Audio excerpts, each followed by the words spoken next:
许只有吃得很多才能够长高，盼望能有一张迷人的相貌，把所有人都迷倒，最后发现只有一种方法，是用蒙汗药。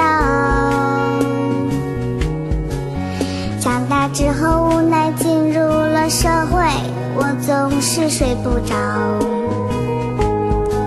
我怀疑公司给别人的工资都比我高，总是努力学着对别人微笑，难免也中他们圈套，偶尔上帝也会对我说，失败很重要。我是一只小鸟，因为吃的太多，已经飞不高。我寻觅一棵栖息的树，已被我压折了，这样的重量算不算太高？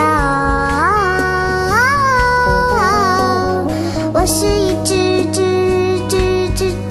小鸟，突然一天醒来，有了迷人的美貌，麻雀也能飞上青天，谁的歌声真